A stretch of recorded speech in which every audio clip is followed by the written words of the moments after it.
Here we're going to tie a fly called the Biot Midge. First thing we're going to do is just get our thread started. We're going to lay down a nice smooth base. Try not to give it any lumps or gaps. Nice and smooth and clean. Now the next thing we're going to do is we're going to tie in a Goose Biot. We're going to tie this in so it curves upward. That way I get a nice crisp ridge that'll stand up off the feather. You'll see here in a minute once I start to wrap it. Now I just take my thread forward to the thorax area. I use Hackle pliers to grab onto this biot very carefully. Try not to pull too hard. These are very delicate. Now I'm just going to take that biot and wrap it around the shank of the hook smoothly as I can, just like so, and I can capture it once I get up to the thorax region with my thread. And I can secure it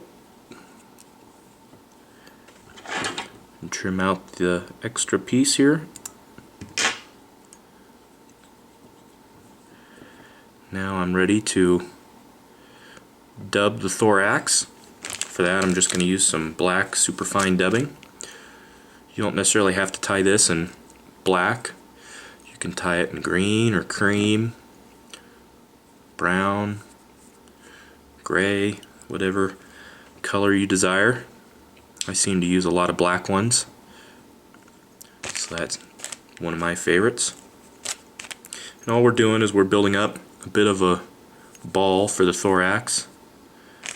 I just add a little bit of dubbing each time, just enough to kind of coat the thread. Gotta be careful not to overdo it.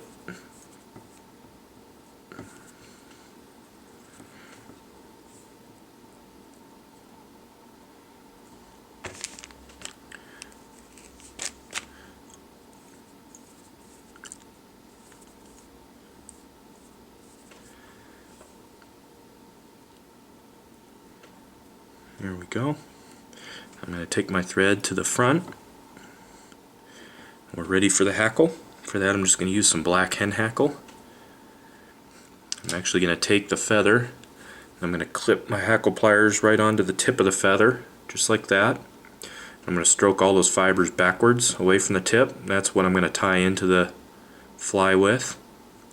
You can actually wet your fingers and that'll help them lay back a little bit. Once I have that nice tip exposed, I'm just going to get in here and tie it in.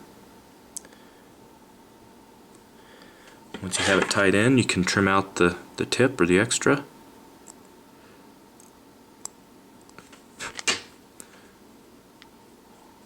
Now we're ready to wrap that piece of hackle.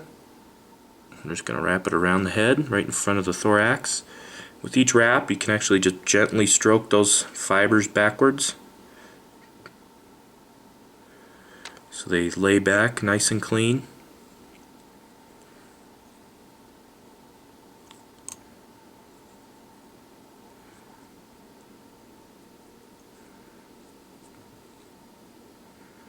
Once you've got 3 or 4 turns, you can capture the feather.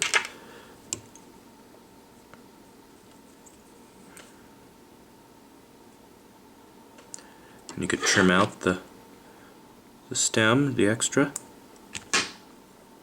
Now what we're going to do is just clean this up, have everything lay back nice. I do so by stroking the feathers back,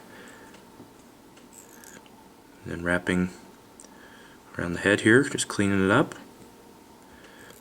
As I wrap back to the thorax, those lay back very nice. And then you're ready to whip finish.